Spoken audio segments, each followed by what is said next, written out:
Muy buenas tardes y saludos cordiales. Tengo el honor de presentarles hoy a nuestro ponente, el doctor Eduardo de Urbano Castrillo. Él es magistrado juez de la Audiencia Provincial de Madrid. Además es profesor universitario, también compañero en la Universidad Internacional de La Rioja. Y vamos a hablar hoy sobre cuestiones de responsabilidad penal de las personas jurídicas que participan en la empresa respecto a la comisión y evitación de delitos económicos en este ámbito de las personas jurídicas. También tengo el honor de presentarles al otro ponente, el profesor doctor Pérez Simón Castellano. Él es doctor en Derecho Constitucional, es profesor también de la Universidad Internacional de La Rioja, colabora con otras universidades también y es abogado of counsel de Font Advocats de Barcelona. Y yo mismo, un servidor, Alfredo Abadías, doctor en Derecho Penal y soy el coordinador del máster en Derecho Penal Económico de la UNIR, además también de colaborador en diversas universidades. En primer lugar, le quería preguntar al doctor don Eduardo de Urbano, ¿cuáles son las principales tendencias y novedades sobre autoría y participación en la jurisprudencia de la Sala Segunda del Tribunal Supremo a lo largo, diríamos, de estos últimos tiempos, concretamente de esta última década? ¿Qué es lo que nos puede contar, Eduardo? Bueno, yo la idea que traigo a esta reunión tan interesante, ¿verdad?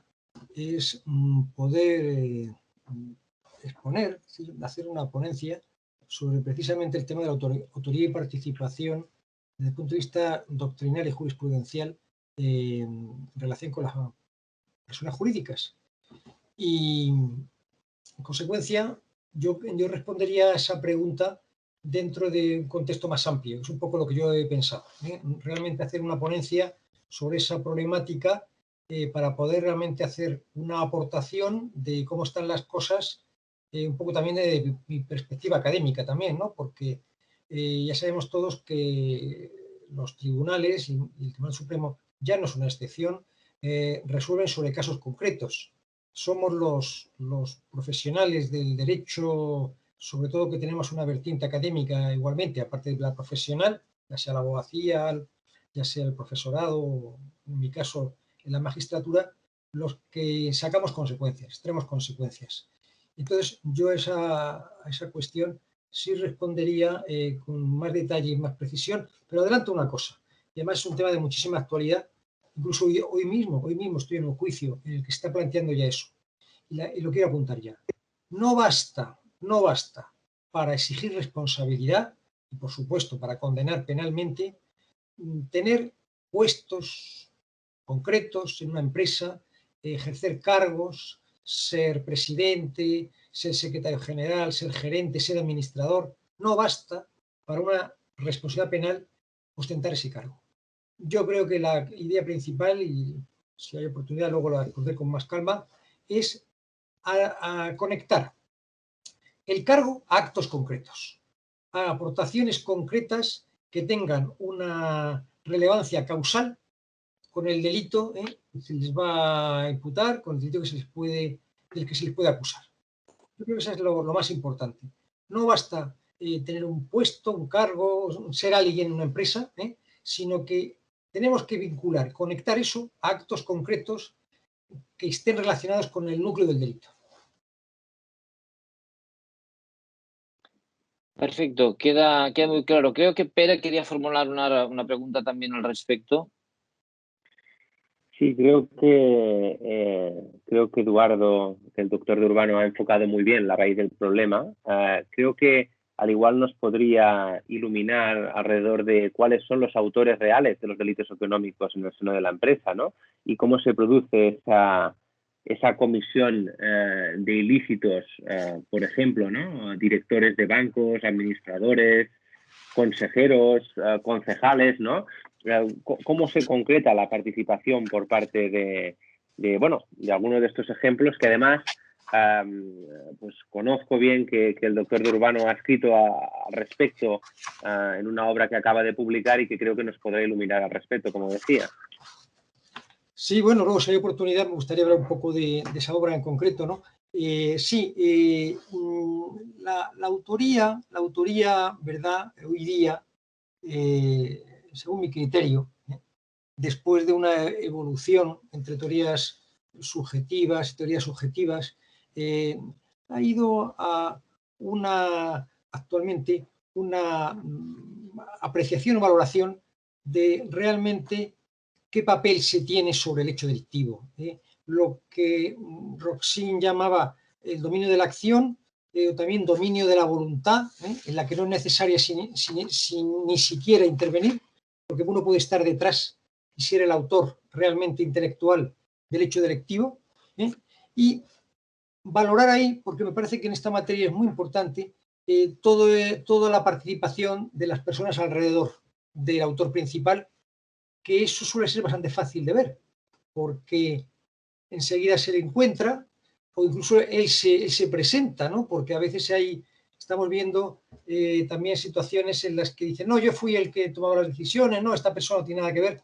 Muchas veces es su cónyuge, por ejemplo. Eso es muy frecuente. Incluso en el juicio que estoy celebrando hoy mismo en Madrid, se está planteando ya esa situación. Está planteando esa situación. No, yo fui el que constituí la sociedad. Sí, pero la presidenta de la sociedad es su mujer. Sí, pero bueno, ella simplemente fue a firmar y tal. Pero luego es importante ver qué ha pasado. Entonces, ver con las pruebas, pues realmente qué decisiones se han tomado. Yo creo que también está muy vinculado con la teoría de la decisión. Es decir, en el marco de la empresa, ¿quién toma las decisiones?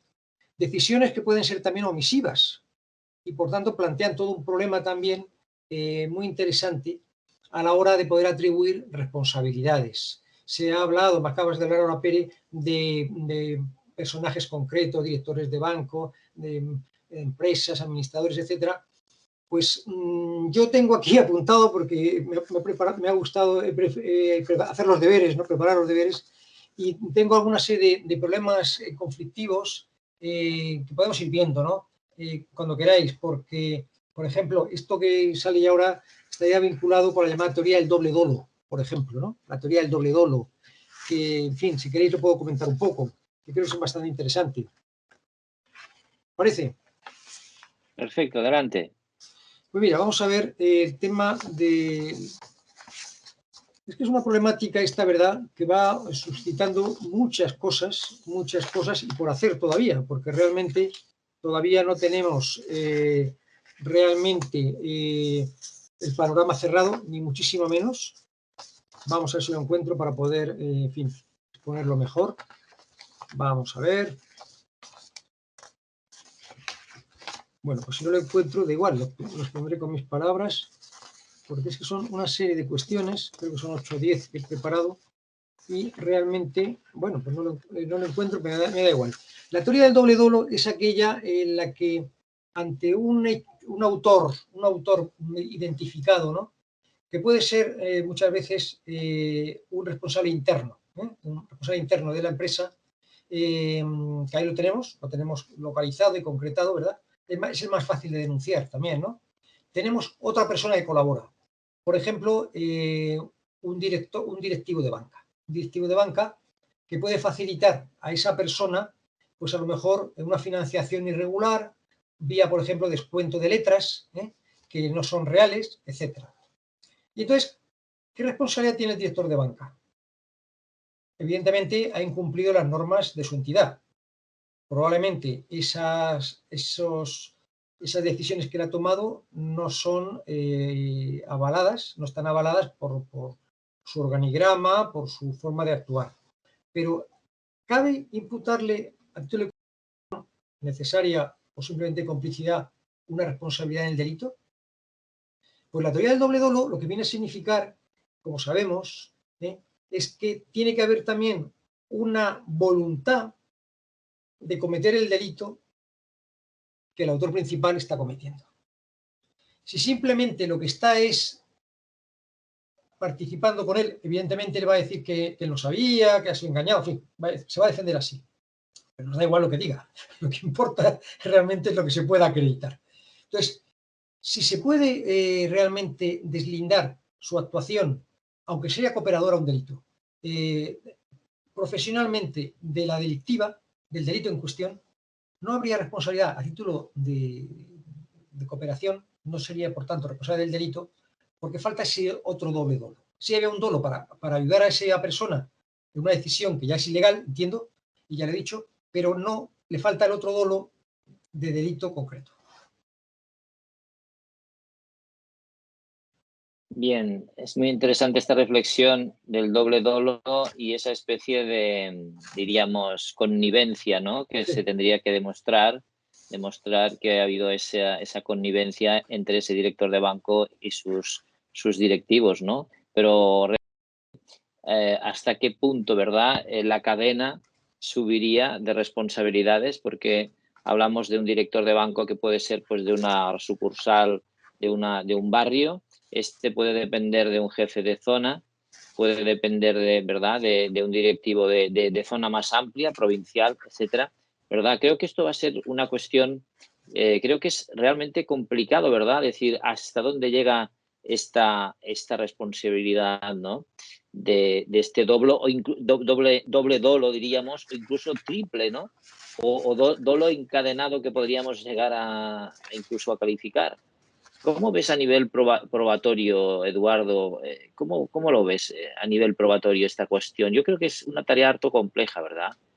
El poder dirimir, hay que llegar a la raíz de la responsabilidad de quien tiene la potestad de cometer ese ámbito de la esfera, de cometer el delito en sí. Sí, efectivamente,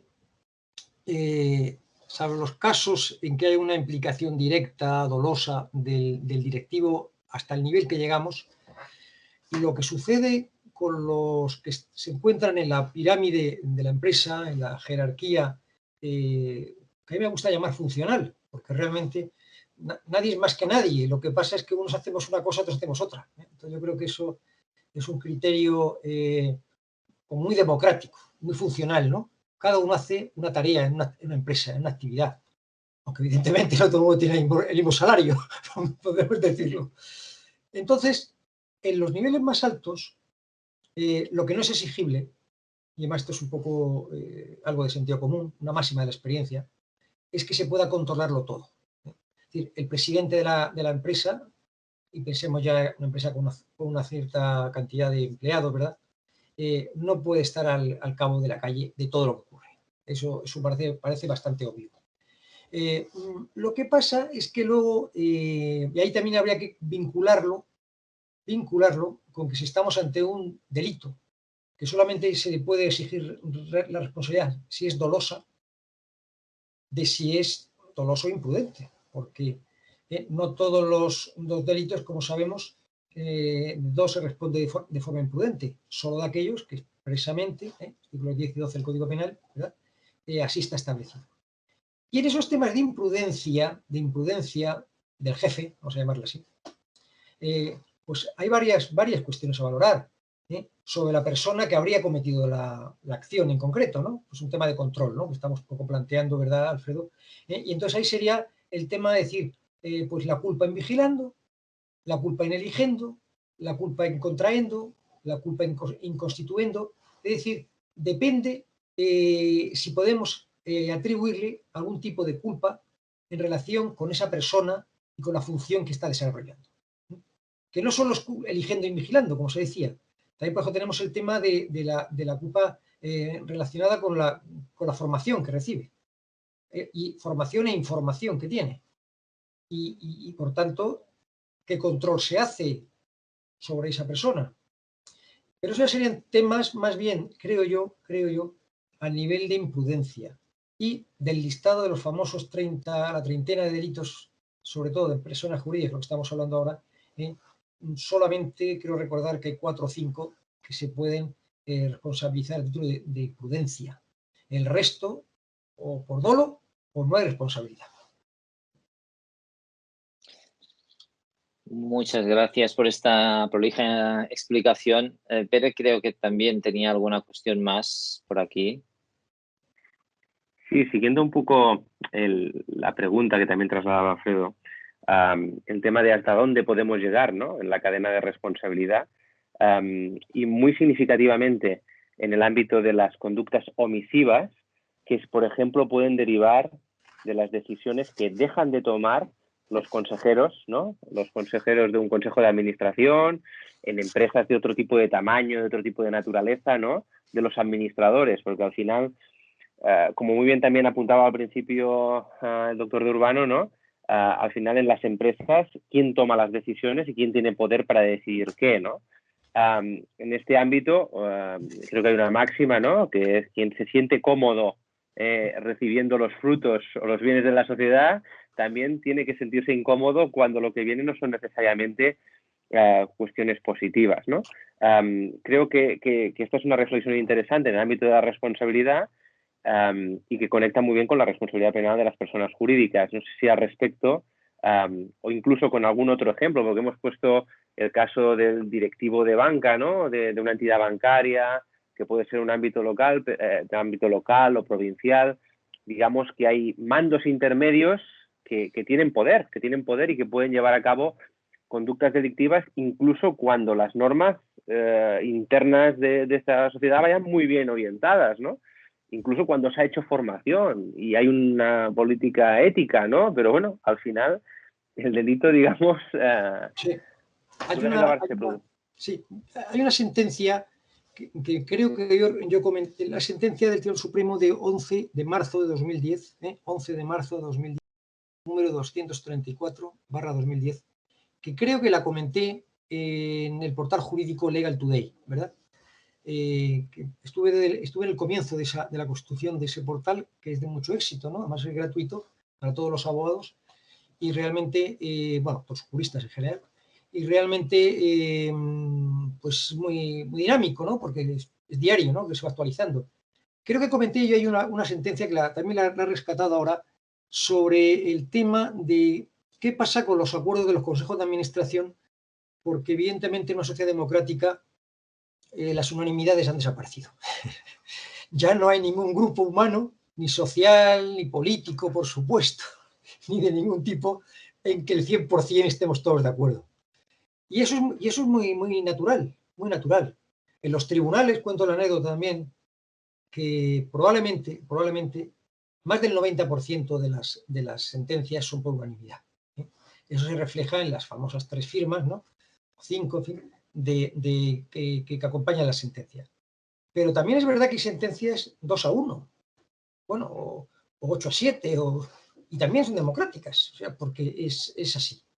Entonces, en un consejo de administración puede haber gente que no está de acuerdo, ¿verdad?, con la decisión. Pero claro, tiene que salvar su voto. Y además tiene, como se me ha preguntado hace un momento, tiene eso que quedar acreditado. La mejor forma que en el acuerdo salve su voto haciendo constar que está en desacuerdo y firmado. Eso es muy importante, porque queda una constancia. Y por otro lado, esta sentencia en concreto, me parece recordar, si es esta o es otra, que era de Canarias, creo recordar. Estaba el tema, decía el Supremo, no basta el dato formal de la mera pertenencia a un consejo de administración para ser considerado responsable penalmente. Porque en este caso llevaban la voz cantante 3 socios administradores. Y no se vigilaba realmente a la persona de esas 3 que realmente ejercía las labores de administrador de hecho, que era realmente el que tomaba las decisiones. Bueno, pues estos otros 2 quedaron absueltos, porque se decía que tampoco es exigible un control acto a acto, momento a momento y tal. Y era interesante porque esto ocurrió durante varios años, con lo cual hubo como tiempo, ¿verdad?, para poder ejercer un buen control, etcétera.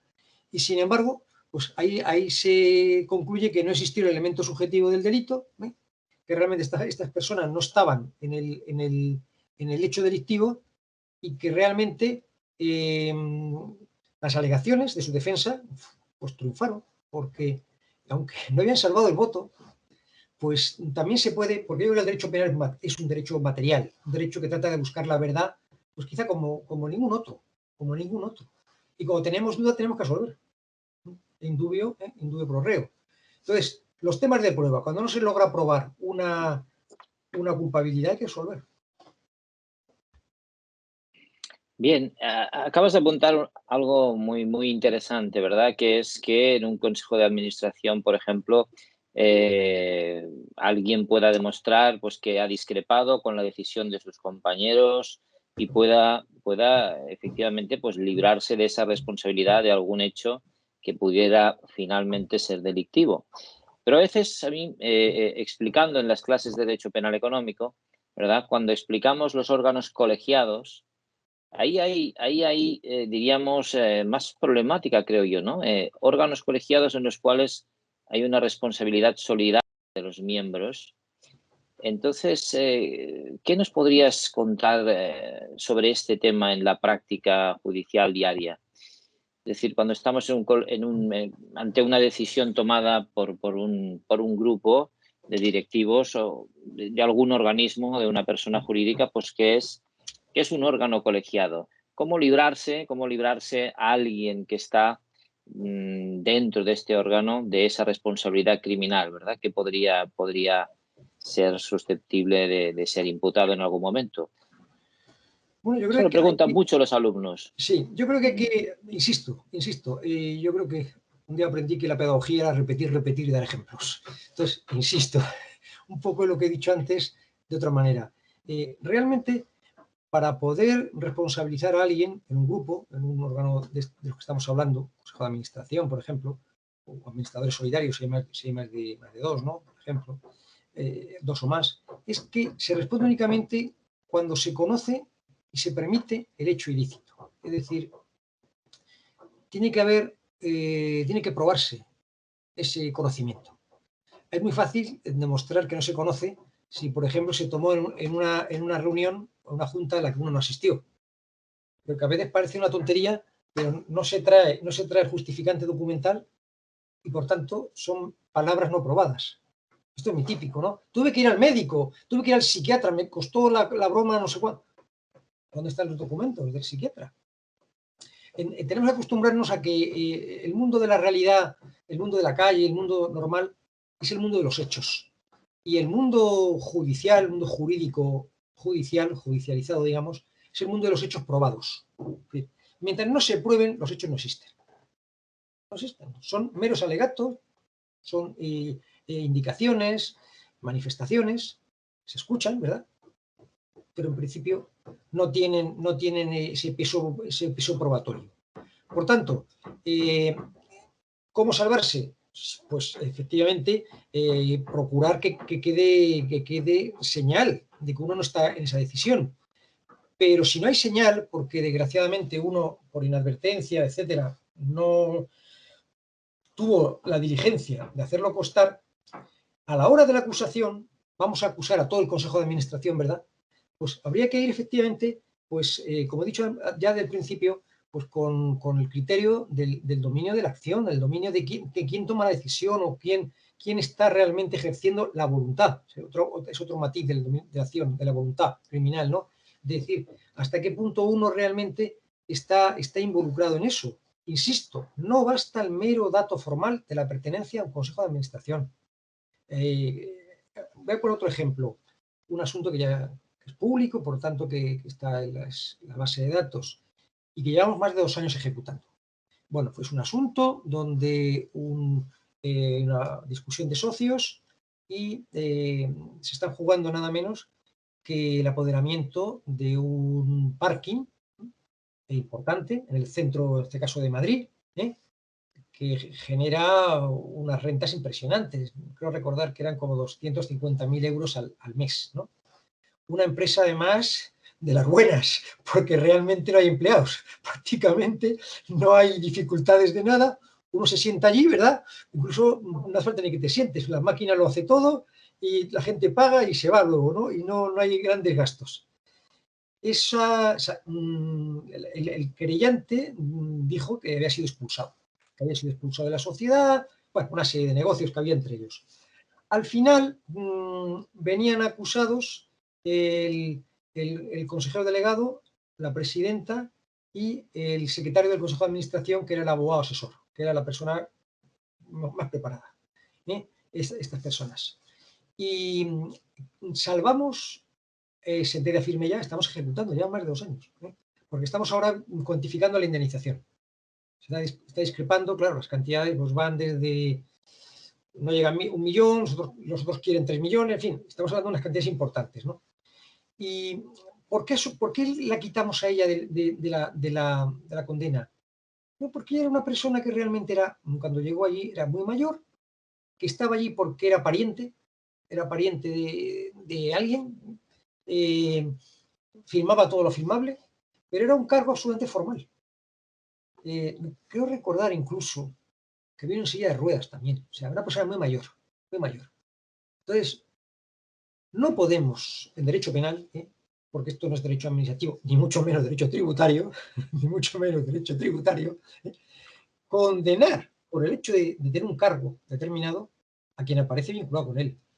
Tiene que haber una vinculación con la empresa más acciones o actos concretos que impliquen, que den a entender un conocimiento real de la situación. Creo que es muy importante, ¿no? El detalle que está señalando alrededor de los hechos probados, ¿no? Porque al final cualquier procesalista o experto que toque el derecho, ¿no? Bueno, día a día en los tribunales no sabrá de la importancia de los hechos probados en el marco del proceso penal.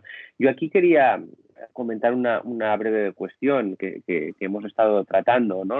El tema de la responsabilidad por la adopción de acuerdos, ¿no? En órganos colegiados, la figura del delito colegial. Yo creo que aquí es importante distinguir entre distintas modalidades delictivas también, ¿no? Porque al final hay a veces en las que la propia adopción de un acuerdo ya podría significar la consumación de un delito, ¿no? Claro, en tal caso, el voto favorable podría, evidentemente, entendemos, ¿no? Que implicaría consumar el delito, pero si no se alcanza la mayoría necesaria, podríamos valorar, y es una idea, ¿no? Pero creo que es así, ¿no? La tentativa, ¿no? Si la modalidad delictiva y se ha intentado consumar, pero por lo que sea, finalmente no se acaba obteniendo el apoyo mayoritario de esa decisión, podría ser valorado evidentemente como tentativa. Otra cosa serían los tipos que requieren ejecución, ¿no? Ahí cambia mucho, ¿no? Si evidentemente se adopta un acuerdo, pero luego hace falta que el Consejo de Administración, a través de su consejero delegado o demás, pues ejecute, pues ahí evidentemente estamos en otro ámbito en el que probablemente la adopción del acuerdo por mayoría sería la tentativa, ¿no? Sería la tentativa, y luego, en cualquier caso, la ejecución pues sería evidentemente, obviamente también castigada por la vía correspondiente, ¿no? Bueno, es una reflexión que creo que es significativa en el ámbito del delito colegial y también creo que ayuda a arrojar algo de luz al hilo, ¿no? De lo que comentaba anteriormente Eduardo. Perfecto.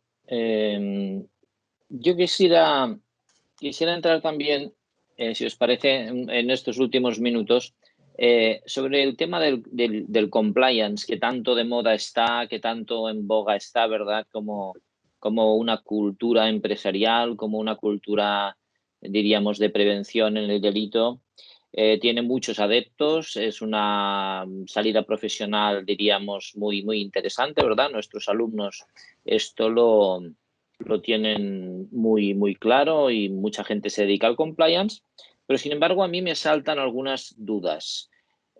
Por ejemplo, en una de las últimas circulares de la Fiscalía General del Estado se podía leer literalmente pues una crítica a los planes de cumplimiento, los planes de compliance, en el sentido de que decía, bueno, es que hemos podido apreciar en la práctica diaria que hemos visto pues copiares y pegares, es decir, copiar y pegar de planes de cumplimiento, por ejemplo, de empresas que se dedican a la compra y venta de automóviles y otras que son farmacéuticas. Es decir, se está apreciando ya, ¿verdad?, un simple copiar y pegar en los programas de compliance. Y por otra parte también, y al hilo de lo dicho, el profesor Juan María Terradillos Basoco, catedrático emérito de la Universidad de Cádiz, ¿verdad?, en su último libro, Aporofobia y Plutofilia, la deriva jánica de la política criminal contemporánea, es especialmente duro, especialmente crítico con el tema de las certificaciones y el compliance, porque dice literalmente que se está convirtiendo esto en una auténtica industria de la certificación por certificar, simplemente alejándose de lo que es puramente jurídico penal. Es decir, y lo dice abiertamente con nombres y apellidos, señalando nombres incluso de empresas multinacionales, algunas de ellas con sede en España. Don Eduardo, ¿qué te parece? ¿Qué me podrías comentar al respecto sobre estas dos fuentes que te comento? Suscribo todo lo que has dicho, Alfredo. Estamos ahora con una cosa que va caminando, que es esa necesidad de intentar la exención penal o la atenuación penal mediante estos programas de prevención de riesgos penales. Es una nueva profesión, efectivamente. A mí la conecto con lo de los técnicos de riesgos laborales, ¿os acordáis, no? De prevención de riesgos laborales. Pues esto es lo técnico en riesgos penales. Aquí el perfil ya no son los arquitectos, que eran los arquitectos técnicos, aquí van a ser juristas y auditores probablemente, ¿no? Como ocurrió en Estados Unidos, ¿no? en la fuente de toda esta problemática. ¿Qué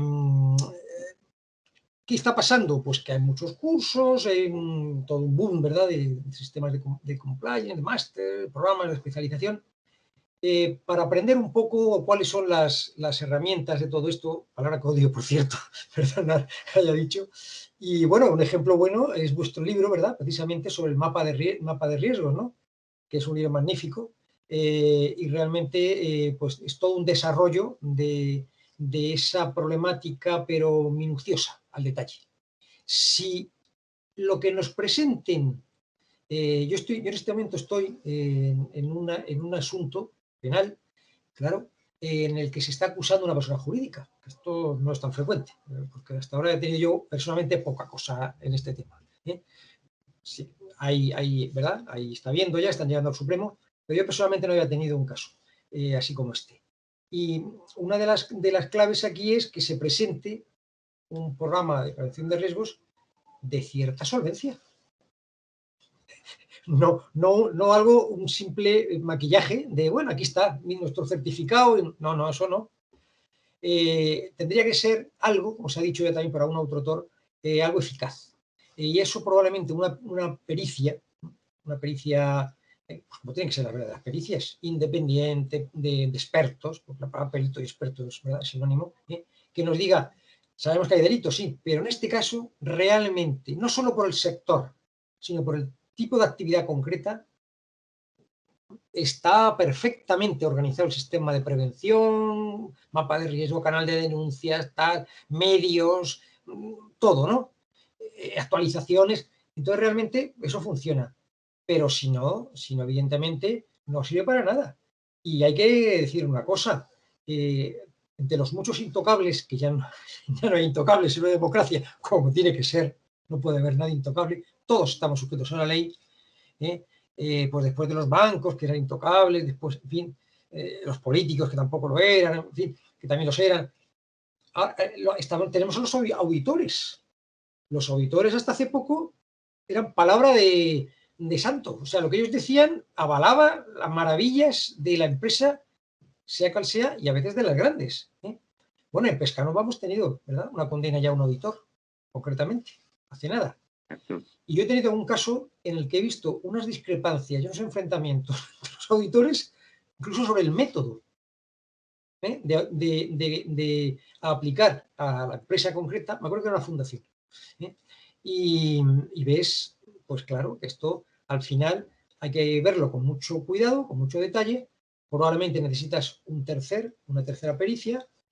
A veces es bueno sentarlos a todos, ¿no?, frente al tribunal. Ha tenido algún asunto con bastantes peritos allí y unos hablan, otros contradicen, muchos están de acuerdo en puntos concretos. Y esto nos sirve a los juristas un poco, es decir, cuáles son las conclusiones que se obtienen. Y en tema de valoración, pues para eso estamos nosotros, ¿no? Cada jurista de cada parte defendiendo su pretensión y al final el tribunal pues viendo la que cree más justa en el caso.